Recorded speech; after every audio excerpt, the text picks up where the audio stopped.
I was standing at this kitchen sink, scraping the last bit of salad dressing into a Tupperware, when Mom said it calm as you like she was reading off the weather.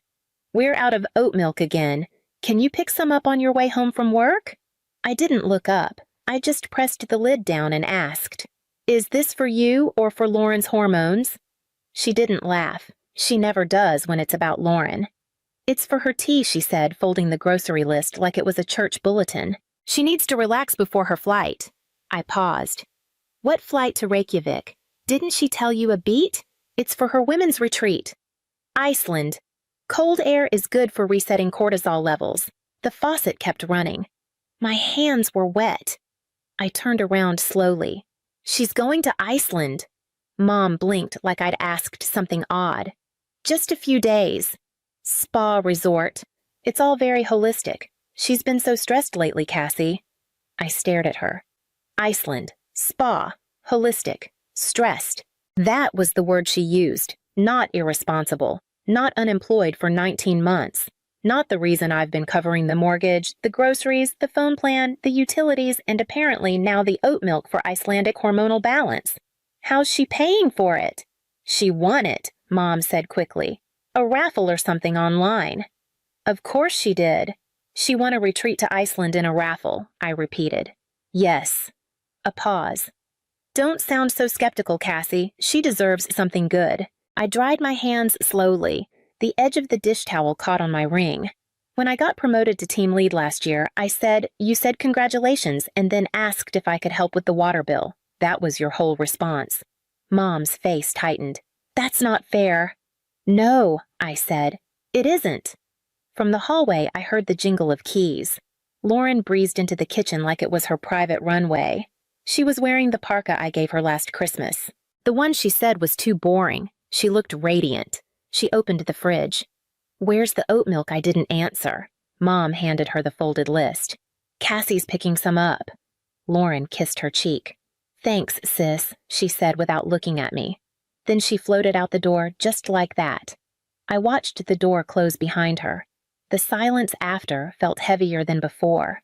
"I thought she was broke," I said. "She needed the trip," Mom replied. "You don't understand how hard it's been for her staying home all day." I didn't argue. The sink was still running. I didn't turn it off. Because deep down, I knew something was off. Not just this trip, not just the oat milk. It had been off for a long time. I just didn't want to be the one to say it. Not yet, but that was about to change. The next day, I searched Retreat Iceland raffle just to see if it was a real thing. It wasn't. I wasn't surprised. I asked Mom about it again over dinner casually. She was reheating something frozen and pretending it was homemade the way she always did when she wanted to look like she was holding the household together.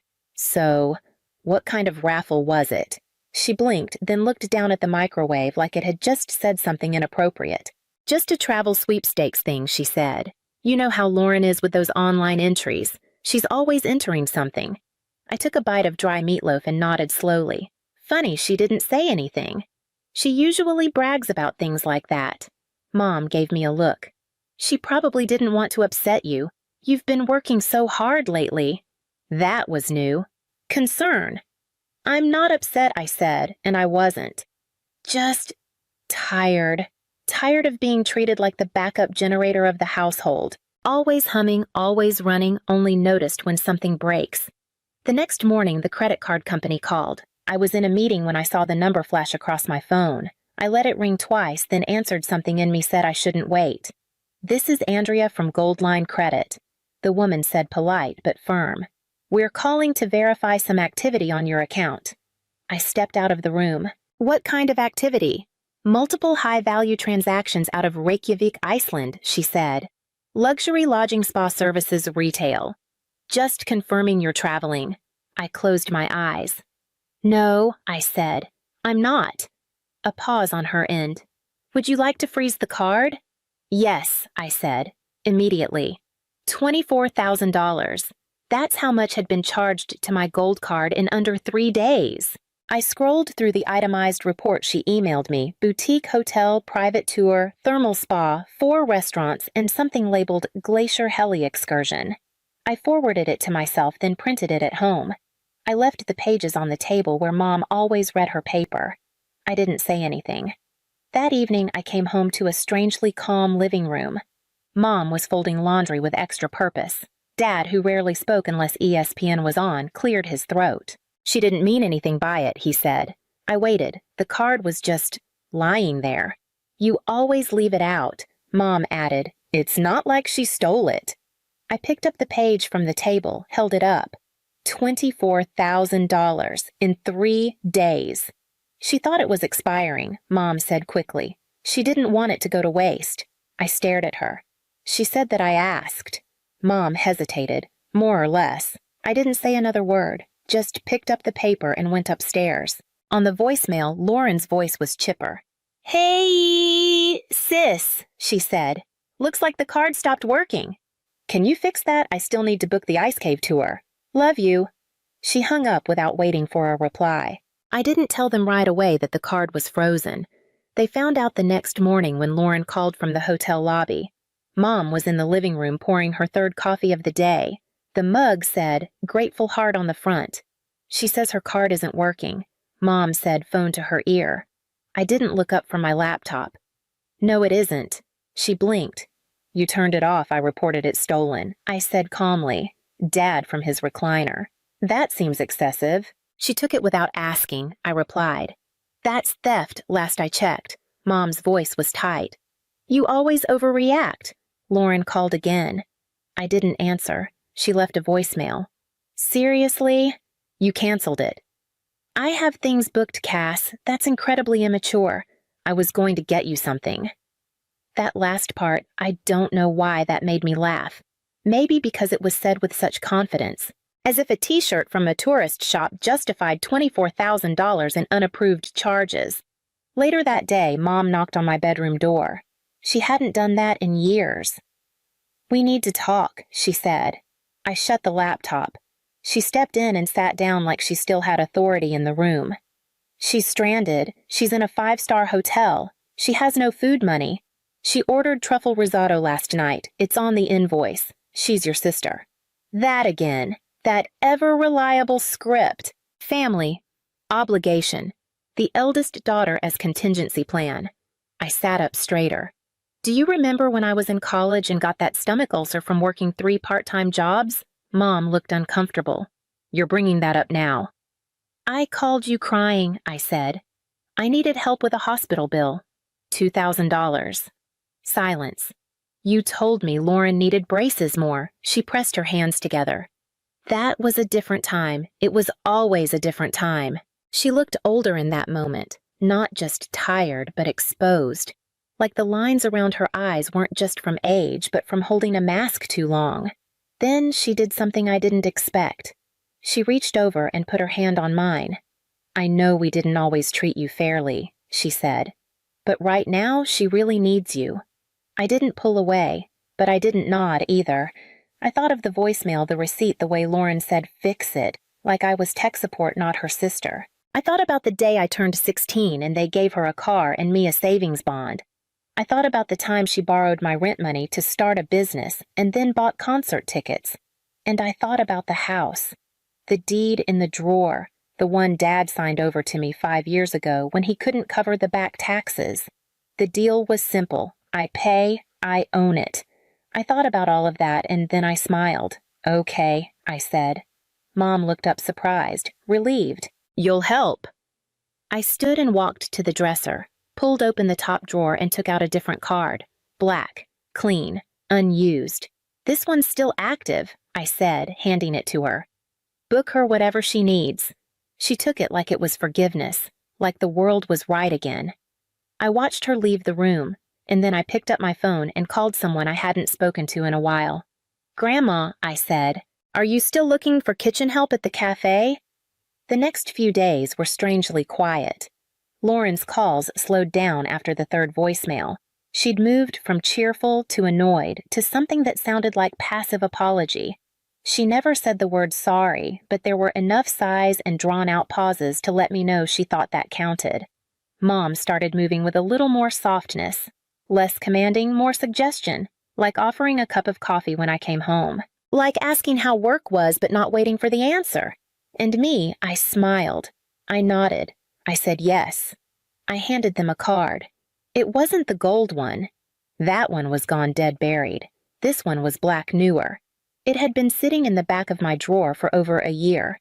I'd gotten it after a client event never used it. I activated it, set a limit, and handed it over. She still has some things to cover, I said neutral. Flights, meals, whatever. Mom looked like she'd just been handed a second chance. She didn't ask why the card looked different. She didn't ask why I activated one I hadn't touched in months. She didn't ask anything. That was how I knew she was still playing her role, and that she thought I was still playing mine. Lauren texted the next night, cards working. You're the best. I'm bringing back a surprise. I didn't answer. Instead, I packed 3 boxes and booked a moving service for the following Tuesday. Just clothes books, paperwork, the things that mattered. The rest could be replaced or forgotten. I called the realtor the next morning. Her name was Andrea. We'd met once at a networking event 3 years ago. She remembered me, asked how the house was holding up. I told her I was ready to let it go. She didn't need to know the rest, only that the deed was in my name, that I was the sole signatory, and that I'd be out by Friday. She said she had a buyer who'd been waiting on this block for months. We scheduled the walkthrough. In the garage, I found the copy of the tax transfer papers Dad had signed. I'd kept them in an old folder marked temporary. I never changed the label. Upstairs, I removed the framed family photo from the hallway, the one from Christmas 7 years ago. I'd been cropped at the edge, barely a shoulder. It used to bother me. Now it made sense. I was never really in the picture, just close enough to cast a shadow. I didn't tell anyone I was leaving. Not yet. I left the key under a rock in the garden for the moving crew. Marked the boxes kitchen documents don't lose. Then I drove to Grandma's. She opened the door like she'd been expecting me. No questions, just a nod and a small smile that didn't quite reach her eyes. I have 3 rooms, she said, and no patience for nonsense. I smiled. Perfect. Inside, the house smelled like flour and tomatoes and old wood. The kitchen was loud clatter orders shouting in English and Spanish and something in between. Her cafe hadn't changed. Neither had her rules. You ready? She asked. Not yet, I said, but I will be.